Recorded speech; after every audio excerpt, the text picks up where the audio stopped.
Welcome to the worst writer in the world with me, Rufus, and the titular worst writer in the world. Oh my! It's Howard Long! Yeah. Finally the reveal, because we've all been wondering all this time, who is the worst writer in the world? Well, hey, in this episode, people can decide, because this episode is going to contain a thing written by you and a thing written by me, because it's Binchleaf time again. Hooray! And today is the first of 7 daily episodes. Wow. We're going to be releasing these episodes daily for 7 days, and it's Binchleaf and the adventure of the complicated head, finally joining the worst writer in the world universe. Yes. The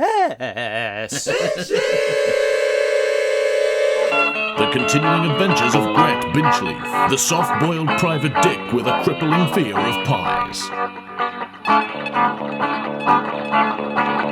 So, Howard, how are you feeling about the impending beginning of a brand new Binchleaf book? Well, You excited? I am excited. I mean, I'm not as excited as I was yesterday. Right. And that's simply because it's getting closer to it being over and then me having to do it. So I don't want to say that I'm not excited because I don't want to put you off by saying, actually, I'm just the least excited in the world because I'm already worried. I'm already not paying attention to your chapter because I'm so busy writing my own in my but head. you've got to pay attention to mine in order to write yours. Otherwise... Do I? Otherwise, chapter Do I? 2 is going to be all about Gret getting stuck in a hole.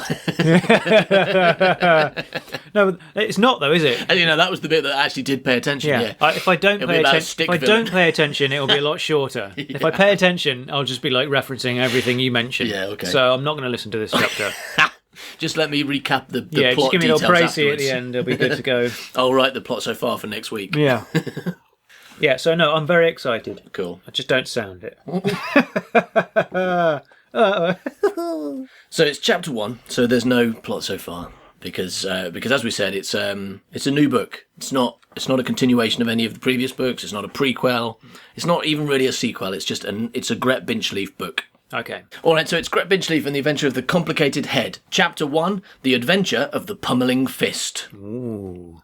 Once upon a time, there was an untroubled tree. The tree lived in a forest, and, being a tree, very rarely went to the cinema. This didn't bother the tree because he was a tree, and consequently didn't have emotions. He didn't get excited, or jealous, or bored, even though every day was basically the same old routine. Wake up in the morning, be a tree, continue being a tree, just carry on being a tree, go back to sleep again. Go back to sleep. Yeah. Sometimes he'd grow leaves, and sometimes his leaves would fall off again. Sometimes he'd photosynthesize, and sometimes apples came out of him. Mm-hmm. But one morning, it was a Monday in November, although the tree didn't know that, what with being a tree and all. One morning, when the tree woke up, he was surprised to find that there was a naked human tied to his trunk. Although he wasn't actually surprised, because, as I may have mentioned, he was a tree. "I say," shouted the human, "I say, could anyone possibly help me?" What the tree didn't know, because he was a tree and therefore incapable of knowing anything, was that this man's name was Christopher Pantington. And his day had not at all turned out the way he'd hoped it would.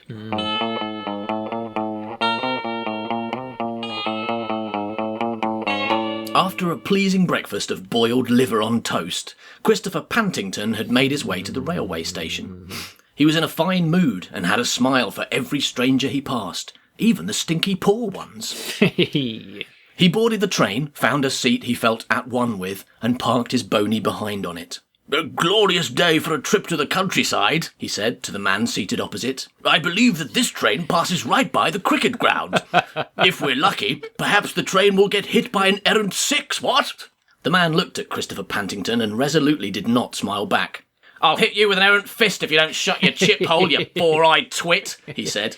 Christopher Pantington's rectum clenched so hard that diamonds came out. Yeah.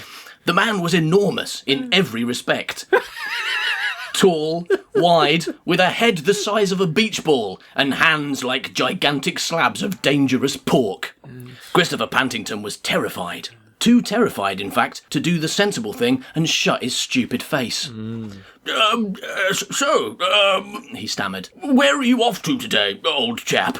The large man stared at him for a moment, as though deciding whether to answer or lean across the table and pound Christopher's head into squishy brain pickle, and then eat the pickle. I'm going to some flipping boys' school in the middle of bleeding nowhere, the man grumbled. They'd better not try and bum me. Bum you? Why would they do that? Well, it's a boys' school, isn't it? A hive of barely repressed homosexual bumming. I've seen films. Christopher Pantington wondered what kind of films the man had been watching. I'm irresistible to women, the man said. It's a lifelong curse. Seriously, I can't have a nice chat with a woman without her trying to ride me like I'm a jet ski with a penis. You might think that sounds good, but sometimes I just want to buy bread and go home without screwing everyone in the supermarket. The man belched, blew his mouth gas into Christopher's face and chuckled. OK, that might be a bit of an exaggeration, he admitted, but I did get banned from the old people's home. And I had to get rid of my dog, Betsy. She wouldn't leave my leg alone, horny bitch. Physically, thought Christopher, the man could only be described as repulsive. Actually, he could also be described as sweaty, badly dressed and covered in gravy stains. But despite this, Christopher had to admit there was something strangely magnetic about him. There's something strangely magnetic about me, the man explained. I think it might have happened during Gret Binchleaf and the Adventure of the Strange Magnets. Or Gret Binchleaf and the Adventure of drinking a magic potion that makes you irresistible to women. Probably that second one, actually, now I think about it. Excuse me, is that a book? No, it's one of my adventures. I'm Gret Binchleaf. He went from me then. No, I'm Gret Binchleaf. Oh, no. Yeah. It's the curse of me. Oh, gee. All right, I'll do that again when he's not a brummie. Just do some Michael Caine lines and get yourself in it. I'll tell you what I think. Okay. No, it's one of my adventures. I'm Gret Binchleaf. I'm a detective, and I like to name my cases. Except Gret Binchleaf and the Adventure of the Case with no name on it. I still haven't worked out who that case belongs to. Well, there's no name on it. What am I supposed to do? I'm a detective, not a bleeding wizard.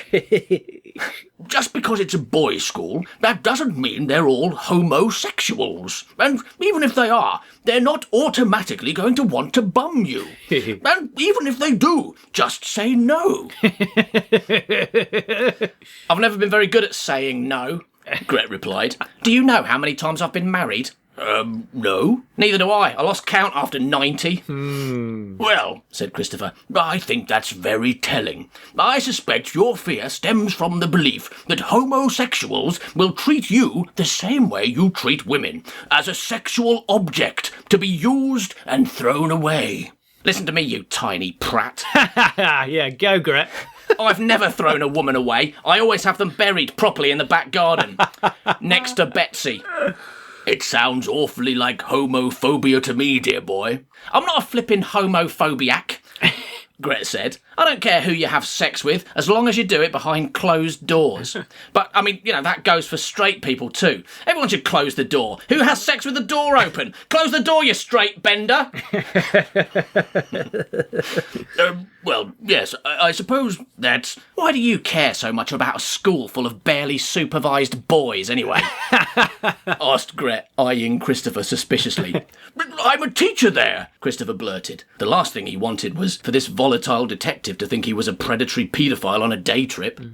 I'm to be the new history master. Today... He knows that Gret's a detective. Did Gret tell him that? I hope so. It's all right. Yeah, he did. He said, I'm Gret Binchleaf, I'm a detective, and I like to name my cases. Oh, he did do it. Of course he did, didn't he? Yeah. Sorry. So That's all right. I had this idea that he was going undercover for some reason. Not yet. Okay. Yeah, so why do you care so much about a school full of barely supervised boys, anyway? Asked Gret, eyeing Christopher suspiciously. I'm a teacher there, Christopher blurted. The last thing he wanted was for this volatile detective to think he was a predatory paedophile on a day trip. I'm to be the new history master. Today is my first day. Gret raised an eyebrow. No, really? Christopher went on. He always talked too much when he was nervous or in danger of becoming a registered sex offender. I'm looking forward to getting stuck in with the boys. I mean, getting down to business with the boys. No, I mean, showing the boys my history puppies and getting them all to jump in my history van. and drive to the magical history world that I keep in my history pants. Oh, goodness gracious, I'm not a paedophile. I'm just terrible at metaphors. Really, I'm about as good at metaphors as a man holding a melon in a who's got the smallest grape competition. Shall I tell you what I think? Said Gret Binchleaf. I think you shouldn't judge a man until you've walked a mile in his shoes. Unless he refuses to give you his shoes. In which case, judge him for not lending you his shoes. Give me your shoes, you shoe pillock. What, have you glued them on? Who glues their shoes on? Someone with too much time on their hands. And too much glue on their feet. Gret leaned into Christopher Pantington and spoke in a low voice. I also think, if I'm going to find out what's going on at this school, I'll need to go undercover. Yeah. So what? Give me your shoes, you shoe pillock. I beg your pardon? But before Christopher knew what had hit him, Gret had. And the next thing he knew, he was waking up tied to a tree and wondering how such a promising day could have gone so terribly wrong.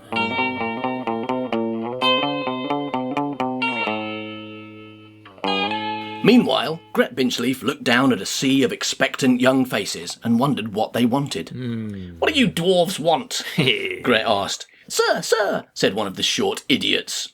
You're supposed to teach us history, sir. Gret stared at the boy who had spoken. He was thin and had an enormous red spot on the end of his nose, like a naturally occurring beacon to warn people that he was a twit. What's your name? Gret asked. Cocklemouth, sir. Oliver Cocklemouth. My friends call me Ollie. They should call you Wally, on account of you being one, said Gret, who was so pleased with his witticism that he gently patted himself on the head. Good. This is something I added this morning, and I thought that's a good new characteristic for Gret, that he occasionally pats himself on the head. Yeah, it's good. Because he's pleased. They should call you Wally on account of you being one. Yes, sir, said Ollie Cocklemouth, who from that point on would forever be called Wally. Right, history. I suppose that's stuff that happened in the past, is it? Shouldn't be too difficult. I was there for most of it. Thanks to Gret Binchleaf and the adventure of time travelling to the past and becoming immortal. Sir, said Wally Cocklemouth. We're supposed to be starting the Civil War and the Restoration this term, sir. There's no such thing as a civil war, you pillock, Gret explained. People try to kill each other in war. It's the least civil thing you can do. When your mum tells you to be civil to your grandma, she doesn't mean fly over her in an aeroplane and drop bombs on her. Gret adjusted his corduroy jacket, or at least he tried to. He was wearing Christopher Pantington's clothes, which were at least 14 sizes too small for him, and he wasn't sure he'd ever be able to take them off again. The underpants were wedged so firmly up his butt crack he'd need King Arthur to pull them out. Gret was starting to suspect that he should have planned this caper a little more carefully, rather than following his instincts, which all too often told him to punch people and steal their clothes.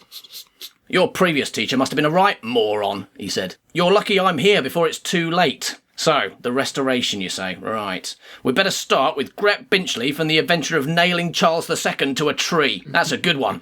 Charles II gets nailed to a tree in it.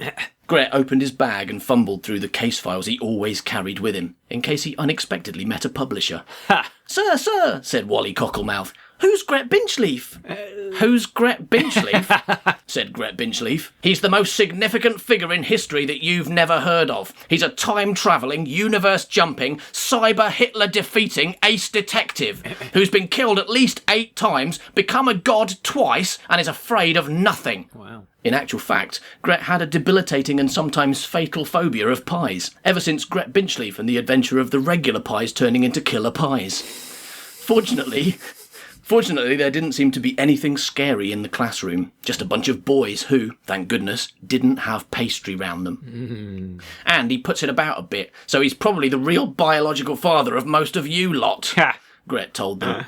Except you, Gret pointed at the fat, ugly kid sitting at the back, who hadn't said anything yet, but Gret had taken an instant dislike to, on account of him being fat and ugly. What's your name? Grant Binchleaf.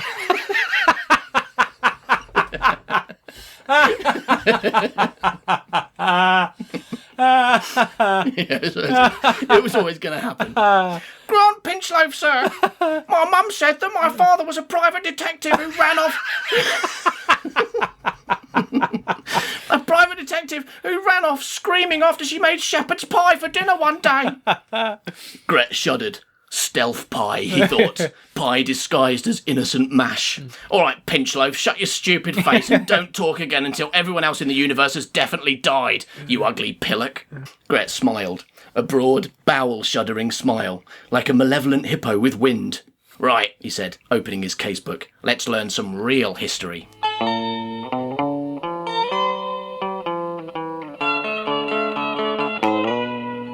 The school bell rang and Gret closed his book. OK, you lot, he said. For homework, read Gret Binchleaf and the Adventure of the Invisible Milk.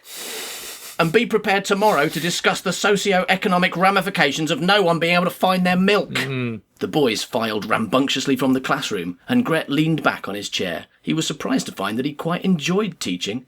The boys had listened to his stories in a way that no one ever had before, and he relished the feeling that he was allowed to do whatever he liked to them.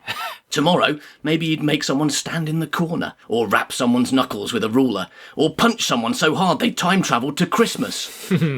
Yes, teaching would offer a relaxing break from his usual, unpredictable life on the edge. Gret smiled contentedly and opened his emergency chip drawer for a mid-morning snack.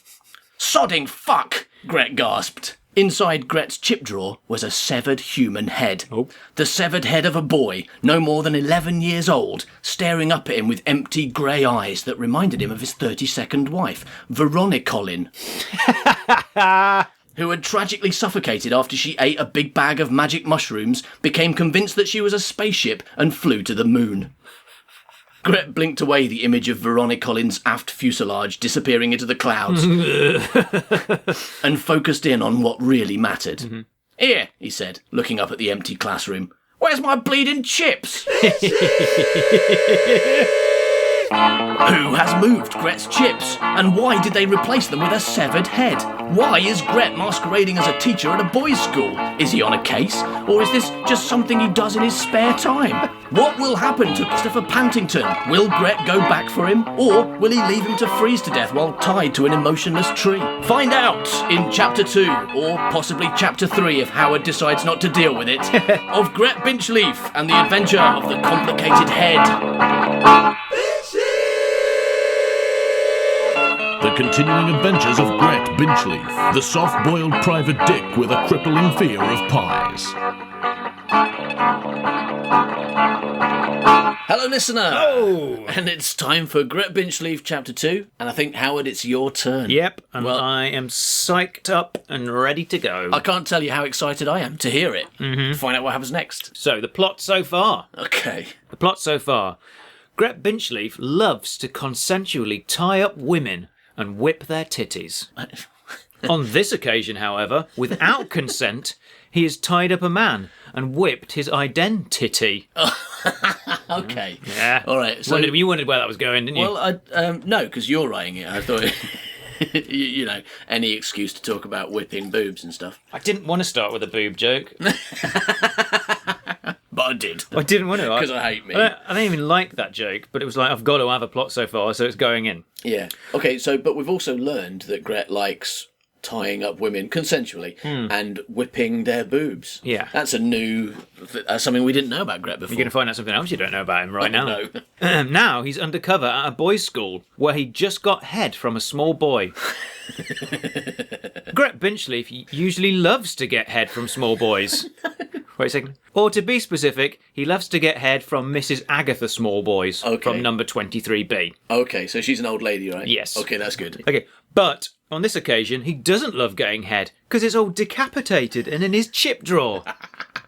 Why? Who? Why? Why?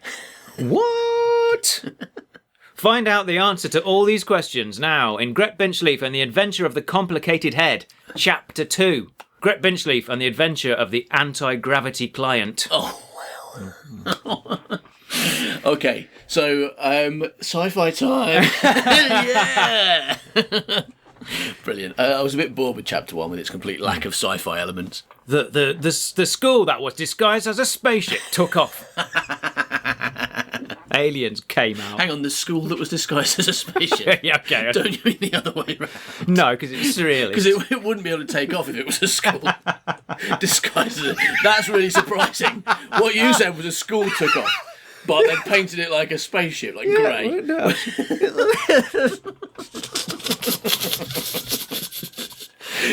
Good start, Howard. They were trying to get lots of spacemen to go to school, I think. Trick them in. Oh, there's our rocket, Trevor.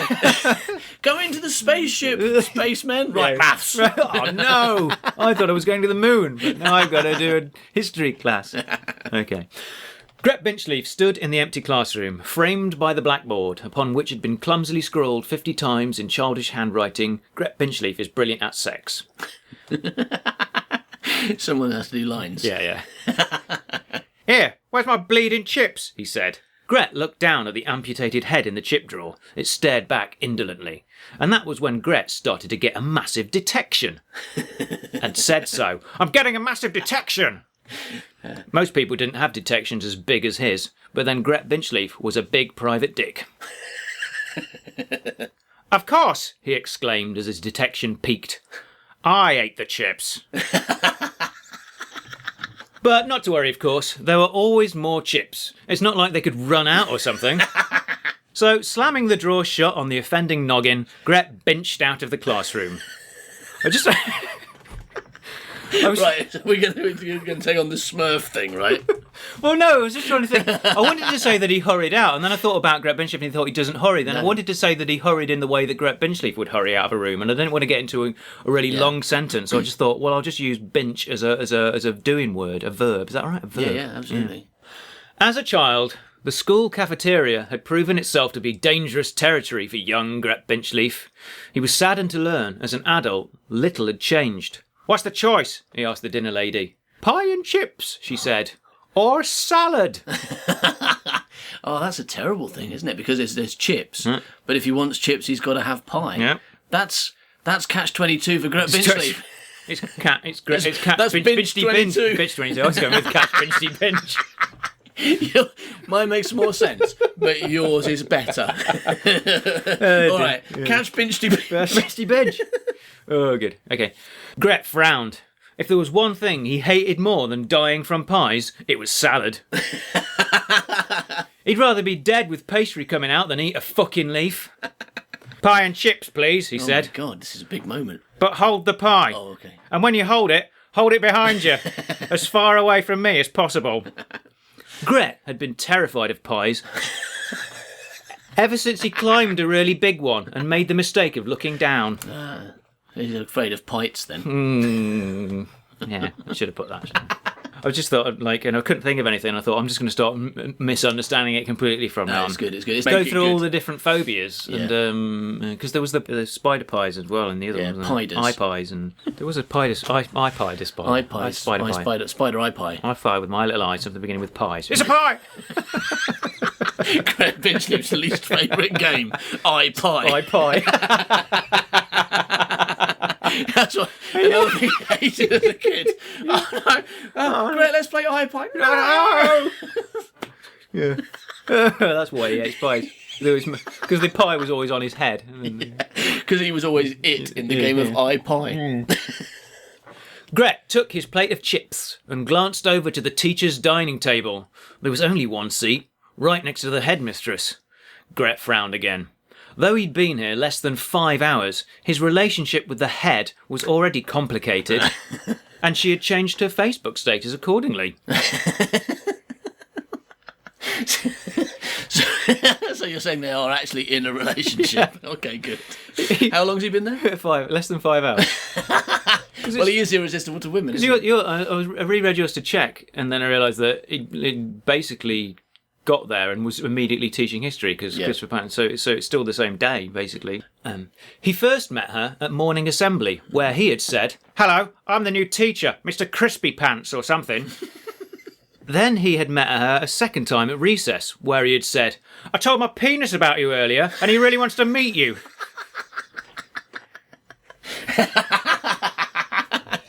Good chat line. Have you ever used that one? No, I thought of it the other day and I wasn't even thinking of it in the context of Gret Binchleaf. I just thought that was funny. And then I went, oh, God, I must be able to squeeze that in somewhere. Yeah, no, so good. This whole scene exists purely because of that. Excellent. The third time he met her was in the stationery cupboard, where he had put his pencil in her pencil sharpener and then pulled it out, getting his pencil shavings all over her skirt. Right. Make that what you will. Yeah, I'm going to take that literally. Yeah, do that. Me too. Her name was Nicolette. Nicolette Patches. And she didn't smoke after sex. Gret turned his eyes from Nicolette, and looking around the busy dining hall, he spotted the unpopular kids' table. Even though there was plenty of room here, as he squoze his buttocks onto the bench, the unpopular kids were forced to scooch over and over until one of them dropped off the end with a thud, and then a splat as his dinner landed on his head. "Hey, you boy, what are you doing on the floor like a pig?" "Sorry, sir," said the boy. What's your name?" "Grant Pinchloaf," said Grant Pinchloaf. "They should call you Grunt Pigloaf." Hey. "Yes, sir. Sorry, sir." "Grunt like a pig, Pigloaf."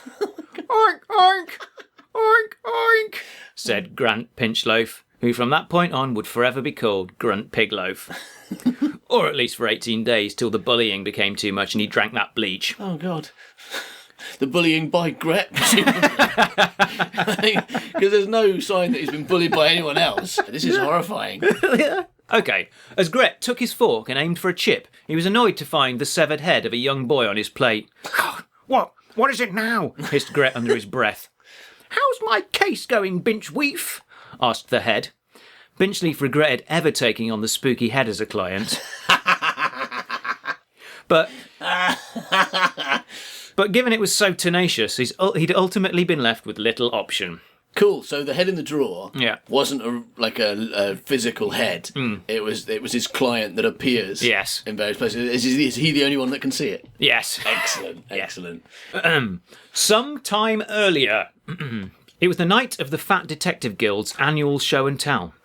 On stage, Greg Bigbeef was detailing his most recent escapade, and it was a doozy. Greg Bigbeef and the escapade of the rotating lamp chicken. Just so a lamp, and the only other thing I could think of was a chicken. "I'll let you know what I reckon," said Big Beef, and did. The crowd oohed and ahed, and occasionally eed. Gret sat at the back, dripping, barely able to concentrate, his stomach in knots, each a knot of self-doubt, including not clever, not good enough, and not no shit. The last of these three, of course, was quite literal, as Gret Binchleaf has never known shit, given that his shit always vanishes to an alternate universe before it can ever hit the bowl. Gret was suddenly wakened from his self-doubt as the gathering erupted into clapturous applause. Gret knew his alphabet. Binchleaf followed Big Beef. But how could he follow that performance? Greg Big Beef had been on stage and had totally smashed it. Gret squelched to his feet and glooped nervously toward the front.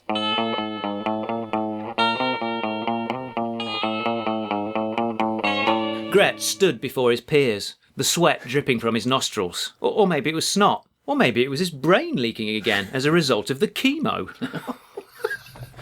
"Hello, everybody. I'm Gret Binchleaf, and today I've brought a large leather-bound tome." Gret produced the tome from his sleeve with a flourish. "What could possibly be interesting about a boring old book, I hear you ask? Well, let me tell you now, as I detail the thrilling events that took place in Gret Binchleaf and the adventure of the people turning into... Ah! Gret screamed quite suddenly as a floating severed head materialised in front of his eyes. Yeah. Or materialised, as Gret liked to call it, and would have done if he was still conscious. Gret awoke in hospital. "Hello, Gret Binchleaf," said the floating head. "Ah!" said Gret Binchleaf. From then on, the head wouldn't leave Gret in peace. At first it was terrifying, but pretty soon it just became tedious. And then, after the head had headbutted Gret's front door for about a whole month, he finally let it in and agreed to take the head's case. "Okay," said Gret to the head. "Come in, have a hover." Gret grabbed his notepad. "Okay, first things first, name." "Tony Wegg." "Wegg with a W?" "No, with an L." "What, leg?" "Yes, Wegg. Your name's Tony Leg." What's so funny, Binchleaf?" "Toe, knee, leg. What's your middle name? Bum elbow?" "You're the embodiment of irony, you are, only without the body. You're the inhediment of irony, the floating inhediment. And irony doesn't usually float, it sinks." Gret had recently learned what irony was, and so pleased was he to be able to use it in a sentence, he awarded himself a badge. Yeah.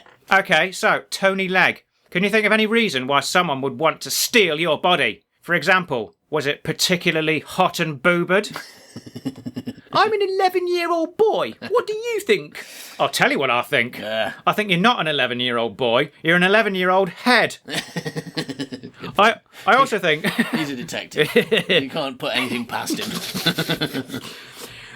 I also think I'll be the laughingstock of the Fat Detectives Guild if they find out that I have an 11-year-old head-shaped floating client who only I can see. So if you do want my help, quit being a smart arse. Next, quit being a smart neck and answer the question, who would want to steal your body?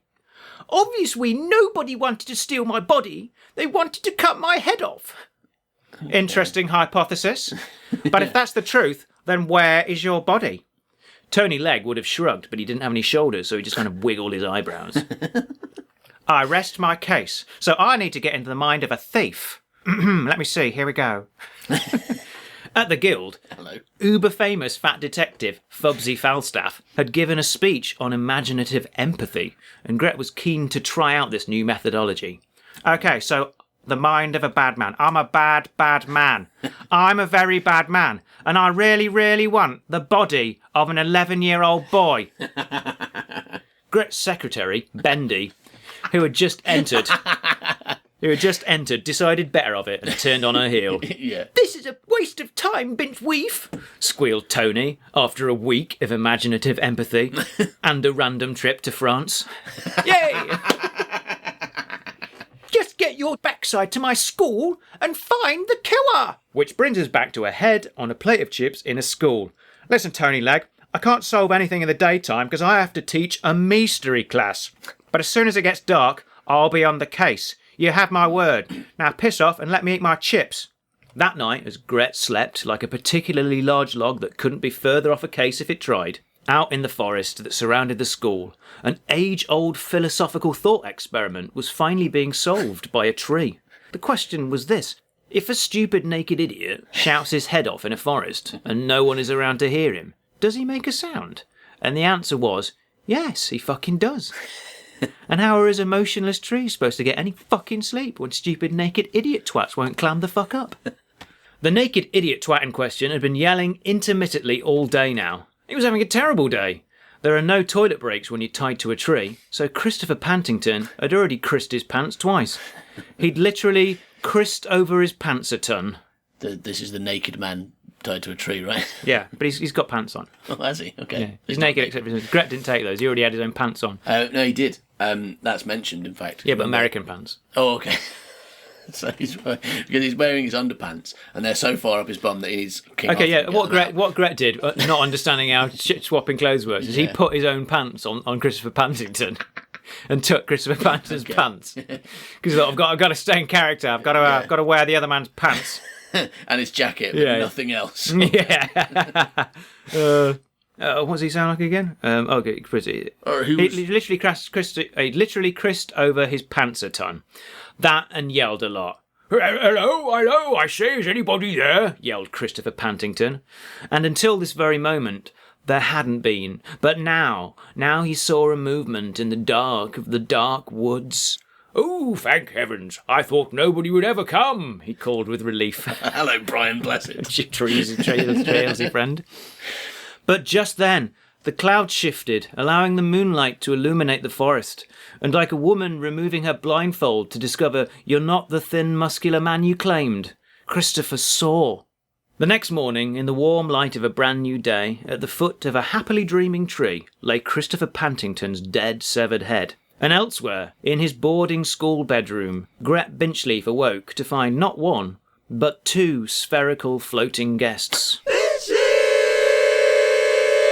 Who or what is killing people's heads and stealing their bodies? And if only their heads are ghosts, does that mean that their bodies are still alive and like breathing through some other hole? Has perhaps Professor Doctor Who followed through with his plan of cryogenically freezing bodies instead of heads? Find out that the last one of those is definitely true next time on Gret Binchleaf and the Adventure of the Complicated Head. If you enjoy Gret Binchleaf and would like much more, then you should join the Secret Gang, because right now in the Secret Gang we are writing Book 8 of Gret Binchleaf. That means you can get those chapters as we write them, but you can also get your hands on all the other books, all those other, I guess, if this is the second one we've released on this one, then there must be 5 other books, right? Shit me. Yeah, well, I will shit you, but first I'm going to have to eat you. Yes. So while I do that, let's listen to a trailer for Gret Binchleaf and the Adventure of the Glow-in-the-Dark Chickens, exclusive to the Secret Gang. If you're enjoying this Gret Binchleaf adventure, there are many more exclusively available from patreon.com/manbycow. Gret Binchleaf, the irresistible man muffin and world's greatest detective. According to the May 1986 edition of Brillo Dillo Detective magazine. There are already 7 books and many short stories available, and we're writing more all the time. Hello, this is Gret Binchleaf, unstoppable sex smorgasbord and world's greatest detective. Yes, I can prove it. I've got the magazine cover on my office wall. Gret smiled at the framed cover of Brillo Dillo Detective magazine, his proudest possession, and despite its age, it still looked as bright and colourful as the day he'd drawn it. Probably because he'd used such expensive crayons. For just $2, you can immediately download or stream Gret Binchleaf and the Adventure of the Glow-in-the-Dark Chickens, starring Henrietta and Dagenham the Tree Pig. My name is Dagenham. How nice of you to be interested, he said, apparently not caring what Henrietta's name was. This made Henrietta feel a little cheesed off, but she knew it would be wrong to show it, so she did her best to appear cheesed on. A 12-chapter story in which Gret travels to the magical land of Underspace. Underspace? Yes, you've heard of outer space, of course. Yes, that's where aliens come from. My teacher, Mr. Pillock, says that sometimes aliens land their spaceships on Earth to stock up on crisps and toilet paper. And crispy toilet paper, which aliens use because they have crispy bumholes that bum crisps come out of. Sign up for $2 and get immediate access to this and other Gret Binchleaf stories, as well as all episodes of Man by Cow and much more. I'll tell you what I think, said Gret. I think if you give a man a chip, you feed him for a day. If you teach a man to chip, you feed him for a lifetime. Gret Binchleaf and the Adventure of the Glow-in-the-Dark Chickens, available now from patreon.com/manbycow.